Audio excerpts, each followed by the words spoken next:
Bonjour, aujourd'hui dans Le Dimanche, l'extrait se livre, le Grand Cercle vous présente L'Ordre du Cygne, les Chevaliers de Camelot de Virginie Salobir aux éditions Gulfstream.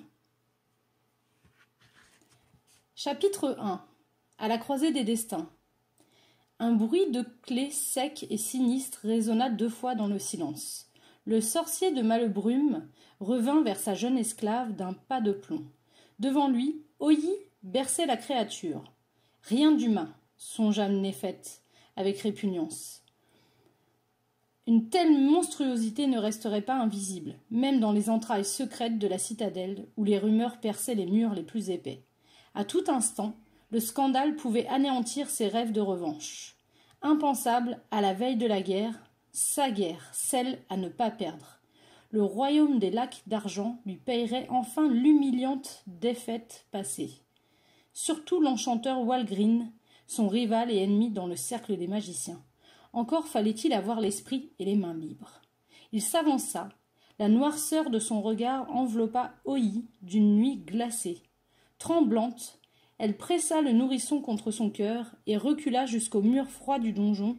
Ses épaules heurtèrent la pierre. « Non, supplia-t-elle, c'est votre fille !»« La bâtarde d'une misérable esclave !» ironisa-t-il de sa voix rocailleuse. « Deliwerem !» Une force mystérieuse écarta les bras de la mère et l'enfant échappa à son étreinte. Il flotta jusqu'à une croisée ouverte, puis s'immobilisa, le corps en apesanteur et les paupières closes, tel un petit spectre en voyage vers le royaume des ombres. « Pitié, maître, personne ne saura !» s'affola Oyi en agrippant l'étoffe qui revêtait l'enfant. « Faites-la redescendre. »« Éloigne-toi » exigea Népheth, implacable. « Transcelesto infantesco silvestra » De ses mains jaillit une brume dont les volutes emmaillotèrent le nourrisson de l'ange vaporeux. Népheth se concentrait sur un lieu oublié de tous, lorsqu'en un éclair, Oyi se jeta sur lui et le griffa au visage. Surpris, le sorcier trébucha et perdit le fil de son sortilège.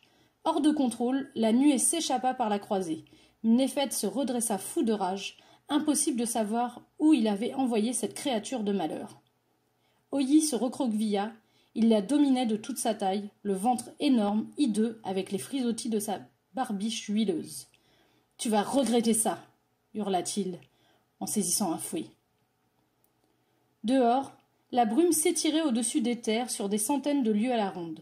Bientôt, elle devint plus sombre, plus dense, et se ramassa sur elle-même. Elle filait à vive allure, gonflait et se dégonflait, crevait nuage après nuage de son front de bélier, l'enfant emprisonné en son ventre. Elle survola des champs, des marais, des lacs, et sa course folle semblait sans fin. Soudain, elle plongea en une chute vertigineuse et traversa les frondaisons d'une forêt lointaine. Un fracas énorme retentit, chassant les oiseaux des arbres, puis l'épaisse nuée se désagrégea. Un silence de mort plana alors sur les lieux.